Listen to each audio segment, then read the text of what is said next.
জন থানার ভক্ত অসুস্থতা ভাঙড় থানার কাঁচদিয়ায় দেখতে এসেছিল।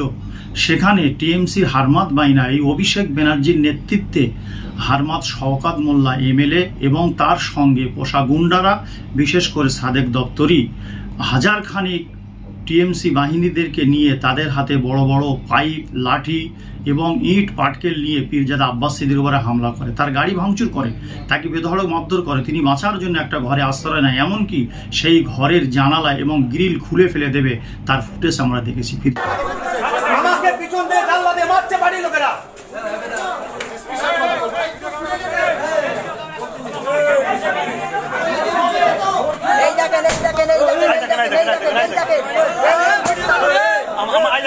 আমাকে ডাইরেক্ট আমাকে হিট করছে আমার মুখ। দেখেন আমার মুখ, আমাকে মারতে এসছেন আপনারা। দেখেন এত সামনে বসে আছে, বাড়ি লোকেরা মারছে। দেখেন বাড়ি লোকেরা মারছে। তোমাদের এত সাহস? হ্যাঁ, সামান্য পয়সা বিক্রি হয়ে গেলে তোমরা, সামান্য পয়সা তোমরা বিক্রি হয়ে গেলে। হ্যাঁ, আমি একটা অসহায় মানুষকে দেখতে এসছি, তোমরা সামান্য পয়সা, তোমরা শওকাত মোল্লার কথা এরকম করছো।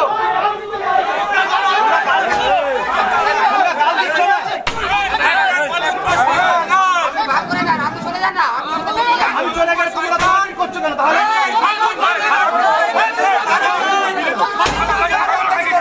আমি যাবো, তোমরা আসেন মানুষকে দেখতে।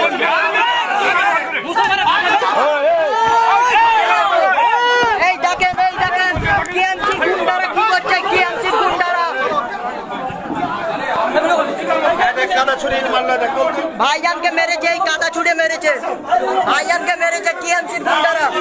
আপনি স্যার এত বড় অফিসার থাকা অবস্থায় এরকম গুন্ডাগিরি আপনি দেখছেন? এই টিএমসি তোমাকে যাচ্ছেন না তো? আরে ওরা এসে প্রকাশ্য আমাকে মারছে। আমি বেরোবো, আপনাকে ছেড়ে গেছি। এই চুপ করো, ভাইজান কথা বলছেন। আপনি মার্কেটে আমিও খাবো মার খাওয়াটা। এই তো আপনার সামনে আমাকে মার নাই, দেখেন ঢিল ছুড়ে। এই যে ভাইজান এই জায়গায় বাংলার মানুষ দেখেন, আপনারা ভাইজানকে এইভাবে পীর সাহেবদেরকে পীর সাহেবদের এইভাবে অপমান করছে। আপনার সামনে এখানে পুলিশ হাতাকারি আমাকে মারলো, টিএমসির গুন্ডারা এইভাবে মারছে। আমি তোমার সেফটির জন্য ঘরে বসে আছি। বাংলার মানুষ আপনারা দেখেন, আপনারা বাংলার মানুষ দেখেন টিএমসির গুন্ডারা কি করছে। টিএমসির গুন্ডারাকে আমি ফাঁকা হলে চলে যাবো বলে বসে আছি। এখন বেরোলে তোমরা আমাকে শোনেন, আমি বলতে শোনেন, আমি যাবার জন্য বসে আছি, কিন্তু আমাকে বলতে দেন। আমি বেরোলে ওনারা তো আমাকে মেরে দেবে, ওনারা তো আমাকে মেরে দেবে।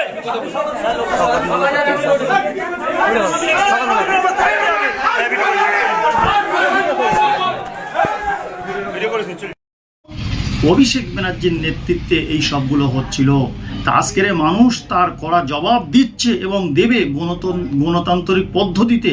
আজকে তো অভিষেক ব্যানার্জির চশমা ভেঙেছে, তার মাথায় হেলমেট ছিল, তার কর্মীরা দিয়েছিল বলে তার মাথাটা হয়তো আহত হয়নি, কিন্তু তার চশমা ভেঙে দেওয়া হয়েছে, তার জামা ছিঁড়ে দেওয়া হয়েছে, তার ঘড়ি ছিঁড়ে নিয়েছে।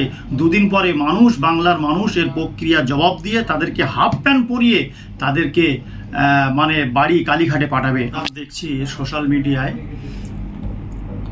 অভিষেক ব্যানার্জি সোনারপুরে টিএমসি কর্মী নিহতর বাড়ি দেখতে আসার জন্যে তার উপরে এলাকার মানুষরা চড়াও হয়ে চোর চোর স্লোগান দিয়ে ডিম, পচা ডিম ছুঁড়ে তার মাথায় মারছে এবং বিদ্রুপ ভাষায় তাকে টানা হেঁচড়া করছে। পুলিশ তাকে বাঁচানোর চেষ্টা করছে, কিন্তু এলাকার মানুষের যে ক্ষোভ, যে অভিমান, যে রাগ, তারা 15 বছর শাসন করেছে, তারা তো শাসন করেনি, মানুষকে শোষণ করেছে। দুর্নীতি তাদের মধ্যে বিদ্যমান ছিল, তারা মানুষকে স্বেচ্ছাচারিতার সীমায় পৌঁছে গিয়েছে। আজকের কেন এমন হচ্ছে কেন? আমরা দেখেছি যে 2020 সাল আগস্ট মাসে আমাদের প্রাণপ্রিয় ফুরফুরা শরীফের নয়নমণি, বাংলার মানুষের যুব আইকন পীরজাদা আব্বাস সিদ্দিক আল কুরাইশি সাহেব তিনি সুন্নতুল জামাতের কর্মী হিসাবে একজন তানার ভক্ত অসুস্থতা ভাঙড় থানার কাঁচদিয়ায় দেখতে এসেছিল। সেখানে টিএমসির হারমাত বাইনা এই অভিষেক ব্যানার্জির নেতৃত্বে হারমাত শওকাত মোল্লা এমএলএ এবং তার সঙ্গে পোষা গুন্ডারা, বিশেষ করে সাদেক দপ্তরি, হাজার খানিক টিএমসি বাহিনীদেরকে নিয়ে তাদের হাতে বড় বড় পাইপ, লাঠি এবং ইট পাটকেল নিয়ে পীরজাদা আব্বাস সিদ্দিকীর উপরে হামলা করে, তার গাড়ি ভাঙচুর করে, তাকে বেধড়ক মারধর করে। তিনি বাঁচার জন্য একটা ঘরে আশ্রয় নেয়, এমনকি সেই ঘরের জানালা এবং গ্রিল খুলে ফেলে দেবে, তার ফুটেজ আমরা দেখেছি। পীরজাদা আব্বাস সিদ্দিকী সেখান থেকে বলে যে আমার ভক্ত মুরিদরা তোমরা দেখো, আমরা যদি ভক্ত হও, আমি মানুষের দলিত আদিবাসীদের জন্য লড়াই করছি। সেই সময় তার এলাকার সুন্নতুল জামাতের ভক্তরা বেশ কিছু মানুষ আব্বাস সিদ্দিকীকে দেখার জন্য সেই জায়গায় আসলে কি করে টিএমসি হারমাত বাহিনীরাই হারমাত তোলামূলের এমএলএ শওকাত মোল্লার নেতৃত্বে তারা সেই সুন্নতুল জামাতের কর্মীর প্রায় 96 থেকে 100খানা বাইক তারা ভাঙচুর করে এবং গাড়ি করে সেই গাড়িগুলো নিয়ে অন্যত্র চলে যায়। মানুষকে গাড়ি ফেরত দেওয়া হয়নি এবং সুন্নতুল জামাত কর্মীদের বেধড়ক মারধর করে, তারা জীবন নাশের দায় বাঁচার জন্য সেখান থেকে পালিয়ে যায়।